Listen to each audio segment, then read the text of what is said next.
Welcome साथियों, unique learning एम YouTube channel पर। साथियों, इधर मैं कुछ कामों में व्यस्त था, इसलिए वीडियो नहीं बना पाया। अब आपका कंटिन्यू वीडियो चलेगा। जैसा कि हम लोग पार्ट्स ऑफ स्पीच शब्द भेद पढ़ रहे हैं। गीता में भगवान श्री कृष्ण ने कहा है, कर्मण्येवाधिकारेषु मा फलेषु कदाचन। तो हम लोग कर्म के करने के पात्र हैं और फल कोई और देता है। इसलिए अपना कर्म हम कर रहे हैं और आशा करता हूं कि आप लोग मेरे जो भी कुछ अंदर ज्ञान है मैं आप लोगों को दे रहा हूं, उसका लाभ उठा रहे होंगे। साथियों, मेरा जो है पूरा प्रयास रहता है और रहेगा भी कि मैं जो भी मेरे अंदर ज्ञान के कुछ हीरे हैं, खजाने हैं, मोती हैं, जो भी कुछ बूंदे हैं, वो आप सभी तक पहुंचाने का मेरा पूरा प्रयास रहेगा। तो आप लोग पढ़ें, वीडियो को लाइक करें, सब्सक्राइब करें और लोगों को सब्सक्राइब करने के लिए कहें। तो जैसा कि पार्ट्स ऑफ स्पीच में हम लोग प्रोनाउन पढ़ रहे हैं और प्रोनाउन के 10 प्रकार में से 8 प्रकार मैं बता चुका हूँ। 9वां प्रकार है आपका जो है इंडेफिनिट प्रोनाउन। क्या है? Indefinite pronoun. इंडेफिनिट प्रोनाउन का मतलब होता है अनिश्चित सर्वनाम। क्या होता है? अनिश्चित सर्वनाम। इंडेफिनिट का मतलब अनिश्चित होता है, प्रोनाउन का मतलब सर्वनाम होता है। तो कहने का मतलब कि यह किसी निश्चित सर्वनाम से कनेक्ट नहीं करता। इसका जो है परिभाषा होगा, it does not refer to a specific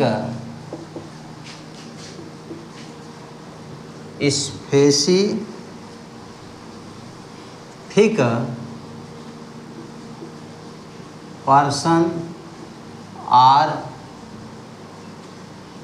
thing। इसका सीधा सा परिभाषा है कि यह जो है स्पेसिफिक माने विशिष्ट, विशेष है। एक विशिष्ट पर्सन माने व्यक्ति अथवा वस्तु से इसका संबंध नहीं होता है। समझ में आ गया? इसके वर्ड क्या हैं? इंडेफिनिट प्रोनाउन में कौन कौन से शब्द आते हैं? आल है,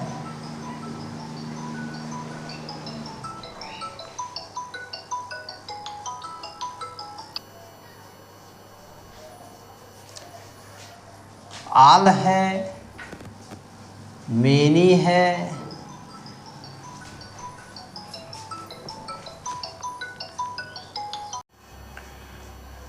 आल के बाद मेनी है, मेनी के बाद सम है, फ्यू है, लिटिल है, सेवरल है,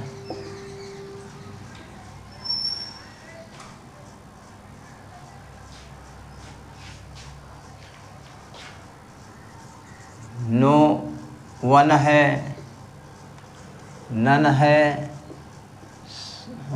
समथिंग है, नथिंग है। तो इस तरह से बहुत से हैं इसके वर्ड जो है। अब इसका यूज़ जो है मैं बता दूं कि कैसे होता है, ईच भी है, ठीक है। तो बहुत कुछ है। अब इसका मैं यूज बता दे रहा हूँ।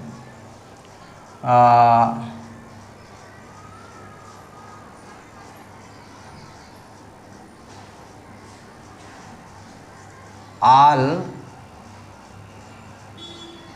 ऑफ अस वेयर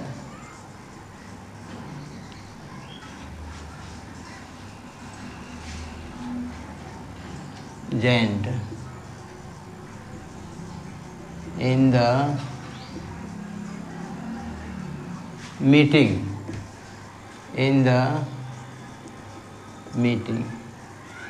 ठीक है। All of us were present in the meeting. तो इस तरह से लगेगा आपका प्रयोग जो है। तो यह कोई विशेष व्यक्ति या वस्तु की ओर इसका संकेत नहीं होता है, इसका कोई संबंध नहीं होता है, ठीक है। अगला है 10वां जो है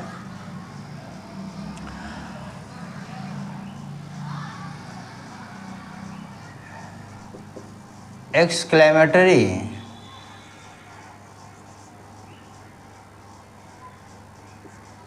TRY है, एक्सक्लेमेटरी प्रोनाउन।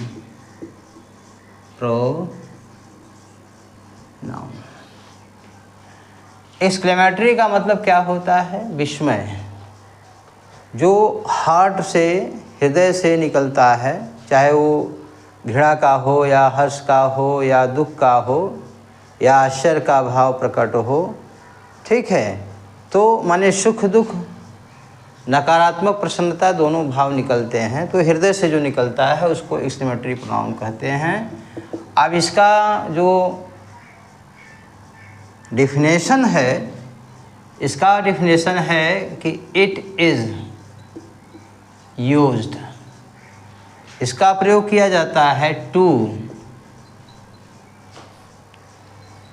एक्सप्रेस। एक्सप्रेस माने व्यक्त करना होता है। It is use to express exclamation. क्या होगा? एक्सक्लेमेशन,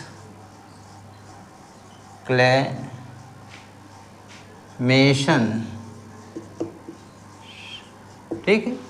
एक्सक्लेमेशंस का मतलब कि वहीं आपका विस्मय। तो विस्मय माने हृदय के जो भावनाएं हैं, जो सुख दुख और शोक घृणा के जो भावनाएं हैं, तो उनको व्यक्त करने के लिए इसका प्रयोग किया जाता है। जैसा कि जानते हैं, आप लोग पढ़ भी चुके हैं, नरेशन में इसका प्रयोग आया होगा। तो हम खुशी अगर हैं तो क्या हम लगाते हैं? हुर्रा। हुर्रा है, और क्या है? और हुर्रा माने क्या होता है? खुशी। हुर्रा माने क्या होता है? खुशी होता है। एलास है, ये भी क्या है? दुख है। तो सुख दुख व्यक्त करने का जो भाव होता है। अब जैसे पूह है, पूह, पूह, पूह माने क्या होता है? छी छी, नेस्टी है, ठीक है। नेस्टी, NASTY, नेस्टी। नेस्टी माने भी क्या होता है? छी छी। पूह माने घृणा है, दुख है। तो प्रसन्नता है, एलास है, पूह है, नेस्टी है। और क्या होता है? ब्रेवो होता है। तो ब्रेवो ये भी होता है, अप्लॉज करने के अर्थ सेंस में लगता है, माने प्रशंसा, कि कोई किसी की प्रशंसा करता है, किसी के जीतने पर, किसी की सफलता पर, ठीक है। तो उसको अप्लॉज करते हैं, अपलॉडिंग उसको कहते हैं। शाबाशी देना उसको शाबाशी कहते हैं। तो इस तरह से बहुत सी चीज़ें हैं जो मन के अंदर से, हृदय से जो निकलती है, तो इसको हम एक्सक्लेमेशन कहते हैं। सरप्राइज होता है वो भी अचानक, माने ऑल ऑफ सडन। अगर कोई भी चीज़ ऑल ऑफ सडन, एनी जो है हार्टेडली सेंसेस जो है comes out from your inner part, अंदर से आपके अगर कोई आती है, ऑल ऑफ सडन माने अचानक जो है, सडनली जो है, तो उसको हम जो है एक्सक्लेमेशन एक्सक्लेमेटरी प्रोनाउन कहते हैं। ओके, आ गया। कुछ चीज़ें हैं मैं बता देना चाहता हूँ, जैसे सेम जो होता है ये प्रोनाउन के रूप में कभी प्रयोग नहीं किया जाता। सेम का प्रयोग जो है तो सेम का रूप में नहीं किया जाता, अगर कभी आता है तो इसके जगह हम क्या करते हैं, इन प्लेस ऑफ सेम जो है, in place of same, same के स्थान पे हम किसका प्रयोग करते हैं, इट का प्रयोग करते हैं, ही का प्रयोग करते हैं, सी का प्रयोग करते हैं। बात समझ में आ गया आप लोगों को। और कुछ चीज़ें हैं जिसको मैं बताना चाहता हूँ।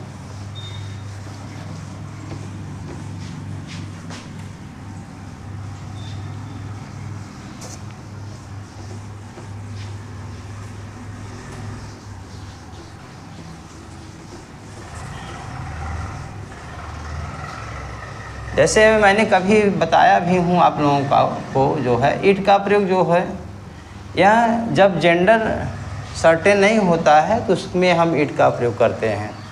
जैसे ए बेबी के लिए या चाइल्ड के लिए लगता है, या जेंडर जहाँ स्पष्ट ना हो वहाँ के लिए लगता है। ठीक है, तो इसमें हम इट का प्रयोग करते हैं। अब जैसे मान लीजिए कोई जेंडर है, जैसे सांप है, सांप में कोई जेंडर स्पष्ट तो नहीं हो पाता जो है, हाँ सांप है, सांपिन है, क्या है, तो वहाँ पर हम इट का प्रयोग करते हैं। माने ऐसे जहाँ पे जेंडर का प्रयोग ना हो स्पष्ट, तो वहाँ पर हम इट का प्रयोग करते हैं। समझ में आ गया। दूसरा चीज़ है कि रिलेटिव प्रोनाउन, रिलेटिव प्रोनाउन